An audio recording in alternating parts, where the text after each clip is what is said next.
Lagi-lagi kamu dapat telepon soal kasus daftar merek, Jis. Iya, benar. Ini baru ya, baru 1 atau 2 hari yang lalu ya. Itu gimana? Soalnya saya dengar itu PT atau apa tuh tadi? Ya, jadi ini tuh dia PT, ya, udah badan hukum. Terus tiba-tiba dia nelpon nih ke Kebun Desain. Nanyain daftar merek berapa segala macem, terus nyeritain ternyata dia pernah daftar merek. Pernah, oke. Ya, pakai jasa. Pakai jasa. Nah, dia sih bilangnya pengacara, maksudnya bukan pengacara ya, tapi lebih ke konsultan mungkin maksudnya, tapi dia nggak tahu istilah konsultan sehingga pakai kata pengacara gitu. Karena dia bilang dia tuh baru masuk kerja di PT ini. Baru masuk kerja disuruh ngurusin merek. Akhirnya dia searching di YouTube ketemunya Kebun Desain gitu. Kita coba dengerin dulu nih part dari isi teleponnya nih. Oke.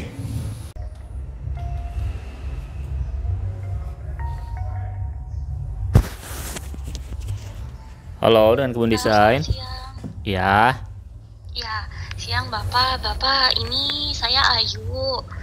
Ya, halo. Saya ada rencana kan mau daftarin merek dagang ya.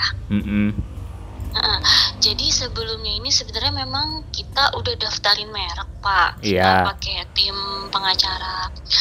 Lalu ini kayaknya tim pengacaranya ke skip. Jadi kayak memang dia tuh udah lebih dari beberapa bulan mungkin gak ditanggapin ya. Jadi hasilnya tuh udah tertolak gitu ya Pak ya. Oh gitu, udah ditolak. Ditolak betul. Semisal nih Pak, misalkan saya mau pakai jasa Bapak untuk daftarin lagi, itu kan pasti pakai akun PDKI yang berbeda ya Pak? Ya, bisa yang pakai akun sama juga boleh sih. Oh, tapi kalau pakai akun beda juga bisa nggak sih Pak sebenarnya Pak? Bisa, bisa juga. Soalnya bisa juga ya. Soalnya gini Pak, pengacaranya ini emang bermasalah. Jadi memang dia tuh nggak mau ngasih akunnya dia, sedangkan merek kita tuh udah gantung kan di akunnya dia gitu loh Pak. Oh iya. Jadi orangnya memang maaf udah kabur. Nah ini kita mau ngajuin sendiri gitu, padahal arti lewat jasa lain lah gitu. Itu bisa ya Pak ya berarti ya? Bisa mengajukan ulang. Kalau di saya sih akunnya dikasihin ke kliennya gitu. Jadi kan Bapak dikasih ya. Karena akun itu kan sebenarnya hak si pemilik merek lah. Pemilik gitu. Ya betul. Iya. Nah itu dia tadi ya. Jadi permasalahannya selalu sama nih. Jasanya tuh nggak bisa dihubungin. Sebelumnya kita udah dapat yang bus ya. Bus pernah, terus sama juga kan si konsultannya nggak bisa dihubungi, susah ya? Nggak bisa dihubungin. Padahal si bus ini daftar ke konsultan resmi yang bersertifikat dari DJKI dan dia juga punya kantor bisnisnya ya. Itu udah ada cabangnya tuh di Medan kalau nggak salah sama di mana gitu. Tapi nggak bisa dihubungi dibilang. Dengar-dengar tuh daftarnya 2 digit ya? Ya daftarnya puluhan juta katanya udah karena mungkin kalau bisnis jasa itu kadang semakin reputasi si konsultannya tinggi, semakin tinggi juga harganya. Iya. Contoh kita misalkan mau nyewa Hotman Paris kan harganya lebih mahal ketimbang pengacara yang lain misalkan. Iya, tapi kan mungkin saja pengacara yang lain juga sebetulnya kualitasnya sama aja sama Hotman Paris gitu ya? Ya sama aja. Tapi karena Hotman Paris ini secara skala dia udah banyak menangani kasus, sudah terkenal. Fee-nya dia bebas mau setinggi apapun gitu ya? Ya itu ilustrasinya lah. Di desain juga sama, desainer grafis semakin terkenal, semakin dia berpengalaman semakin mahal. Padahal secara penggarapan, secara teknik menggambar sama aja sebenarnya gitu. Kalau jasa itu seperti itu. Nah di daftar merek juga sama nih. Ternyata untuk konsultan yang udah lama dan udah mungkin terkenal ya, itu mahal. Iya, ini kebun desain juga mungkin tahun depan bakal mahal nih teman-teman. Nah, kita sih harusnya udah 2 digit nih. Jadi mumpung masih 1 digit nih ya, segera daftar di tahun 2025 nih. Karena 2026 kita nggak tahu nih, soalnya banyak perang. Barang-barang jadi pada mahal gitu. Nanti juga harga daftar merek bisa jadi mahal nih. Ayo segera daftarkan di tahun ini. Lanjut lagi nih Jis, cerita soal apa namanya yang kasus ini nih. Ya. Ini kalau ngomongin kan kita tadi udah sempat ngomongin konsultan lah ya. Ya. Nah kalau ciri-ciri konsultan nih biar teman-teman enggak apa namanya ya bisa berhati-hati lah. Yang menurut kita bisa terpercaya konsultan buat daftar merek itu kayak gimana Jis? Pertama adalah bisa ditanya portofolionya. Oke. Nih, misalkan teman-teman mau daftar merek ke kebun desain, Mas udah ngedaftarin merek apa aja? Kita tuh udah bisa nunjukin. Ada rekapannya nih sertifikatnya. Iya. Karena kan kita bisa download kan? Iya kita bisa download. Kalau yang benar itu portofolionya berarti si konsultan itu punya backupan atau apa ya? Bisa mendownload sertifikatnya. Iya. Karena dia sharing akun kan sama apa namanya? Bukan sharing akun istilahnya. Dia itu awalnya bikinin akun buat si kliennya gitu kan. Ya. Dan kalau saya juga kalau misalkan udah lolos, tetap di download tuh, di backup secara offline. Karena kalau kebun desain kan kita nggak akunnya dikasih ke klien, biasanya diganti passwordnya Sandi. Iya. Sama klien kalau udah lolos tuh, Mas saya mau ganti Sandi ya udah nggak apa-apa gitu. Ya karena kan sudah kita downloadkan, akunnya juga udah dikasihkan. Mereka mau pakai buat inventaris kan gitu ya. Ya. Akhirnya passwordnya diganti supaya kita nggak tahu. Ya itu mah haknya klien kan gitu. Hak klien. Tapi kita buat jaga-jaga barangkali nanti klien, akunnya hilang, passwordnya lupa. Ya. Kemudian apa namanya file dari sertifikatnya hilang gitu. Kita masih punya backupannya. Punya backupannya.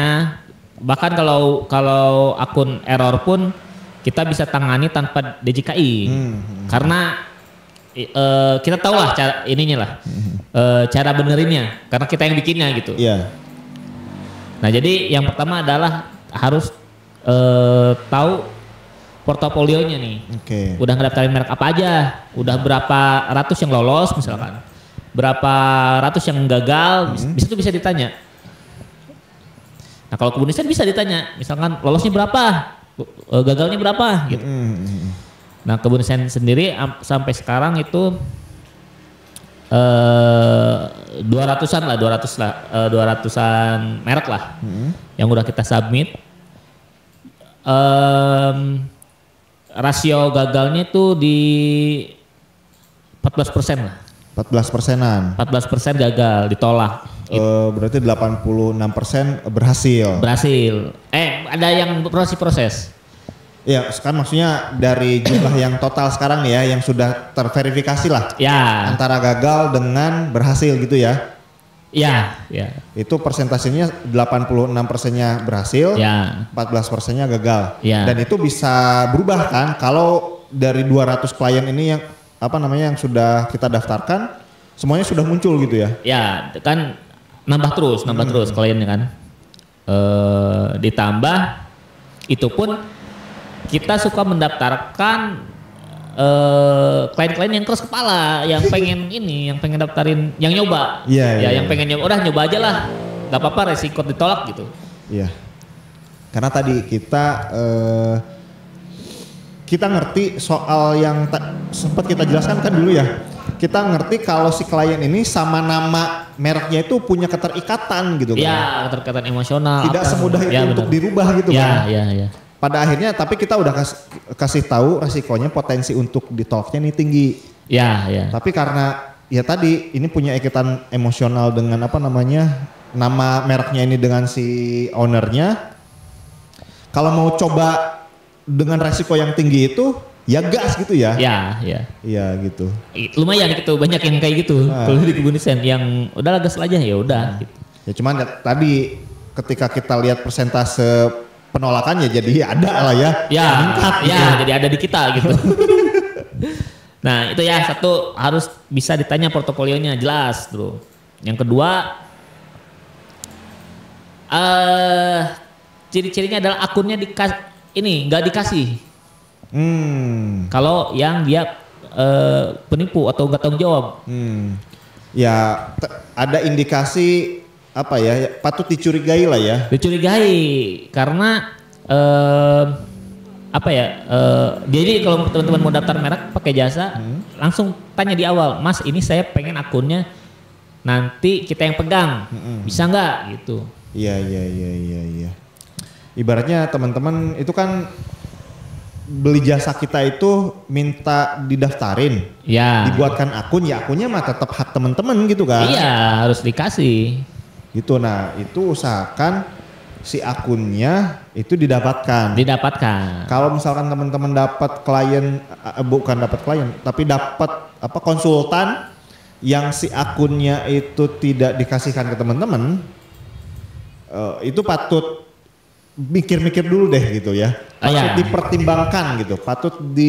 Kenapa gitu nggak dikasihkan? Ya, kalau saya sih lebih baik jangan. Karena walaupun nanti misalkan tidak nipu gitu ya, aman, tapi si akun ini nanti dimonopoli sama si jasanya.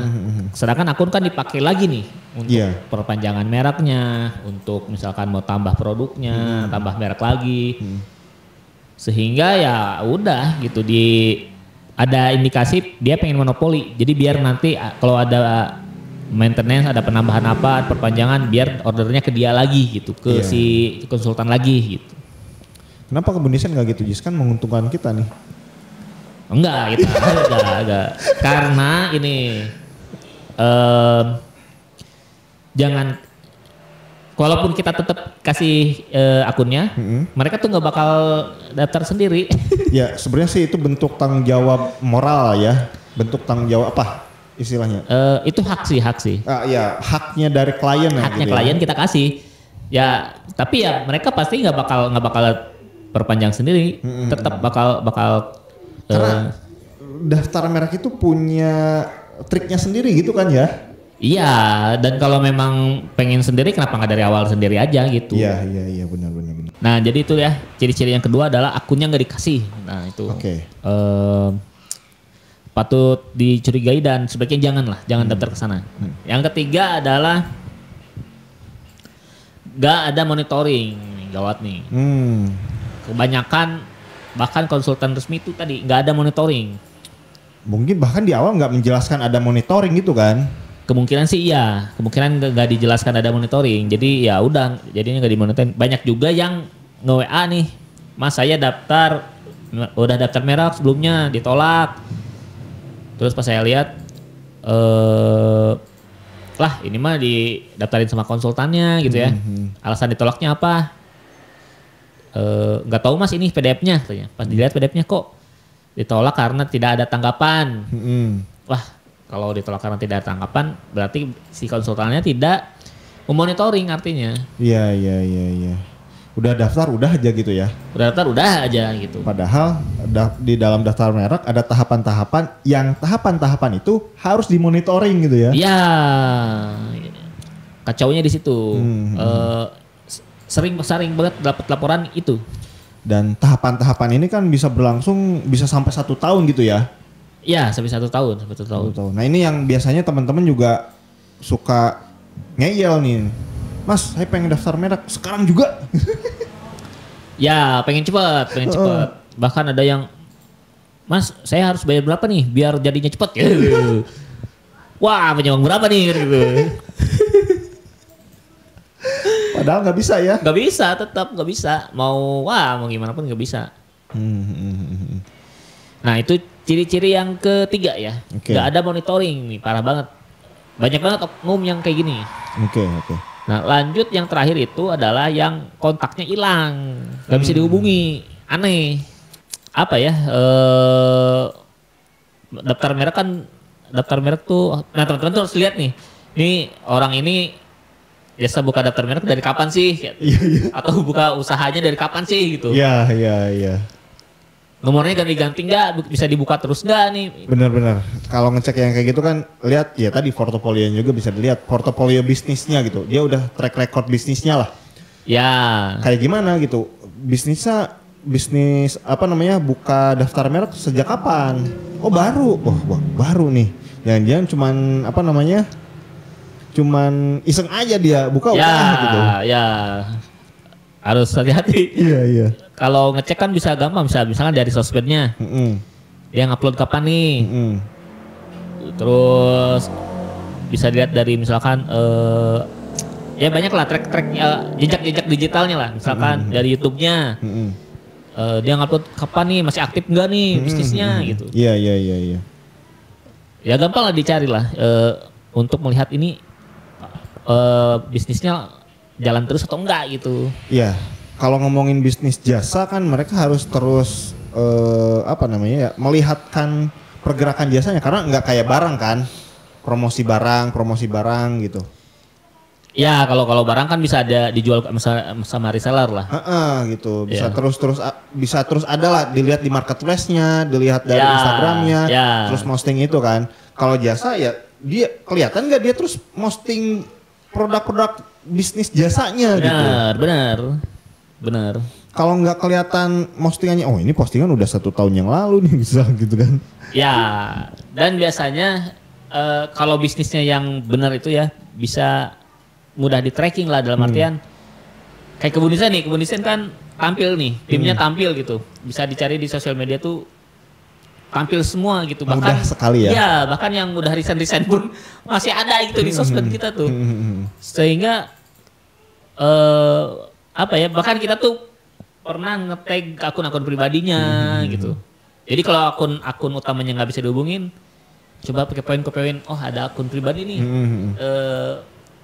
timnya. Iya. Timnya Kebun Desain nih, coba DM secara pribadi gitu. Iya, benar. Jadi dilihat profil dari si pebisnisnya ya. Profil dari bisnisnya nih. Ya, apakah terlihat dia itu bisnisnya terus-terusan atau cuman udah gitu. Cuman kayak yang lagi sampingan aja lah, ngerjain project aja lah. Ya. Enggak komitmen lah, komitmen untuk berbisnis terus gitu. Benar. Itu kan bisa dilihat dari track record bisnisnya gitu ya. Ya, nah itu sih ciri-ciri konsultan tidak bertanggung jawab ya. Okay. Ada 4 ya poinnya ya. Ada 4 poin yang harus di cross check lagi nih biar teman-teman gak ketipu lah. Karena banyak banget yang laporan ke sini ke Kebun Desain itu mereknya ditolak ternyata pakai jasanya nggak bisa dihubungin. Gitu. Bahkan ada yang dia udah lolos. Jasanya nggak bisa dihubungin gitu. Jadi ngambil sertifikatnya susah. Iya. Kalau meninggal atau bangkrut sih masih oke gitu ya. Kalau ya tadi udah aja menghilang sama gitu. Ya. Ngeselin kan? Ngeselin. Kalau bangkrut dimaklumi lah. Tapi sebangkrut-bangkrutnya harusnya kan ada jejaknya lah. Maksudnya ini belum selesai nih. Iya. Bisa dihubungi ownernya mas atau timnya atau siapanya gitu. Iya. Nah itu ya teman-teman ya 4 poin kalau teman-teman pengen daftar merek pakai jasa gitu ya. Iya, biar gak tertipu. Kayak gitu. Nah atau teman-teman bisa yang gampang aja lah. Langsung aja order ke Kebun Desain. Bener. Ya buat teman-teman yang mau order jasa daftar merek bisa langsung WA aja ke nomor yang ada di bawah. Ya. Nah ini tulisannya jasa desain logo padahal daftar merek juga bisa nih. Ya. Terus mau sekalian logonya bisa, mau sekalian desain kemasannya juga bisa gitu. Karena kita bisa desain dan bisa daftar merek. Iya. Kayak gitu ya teman-teman ya.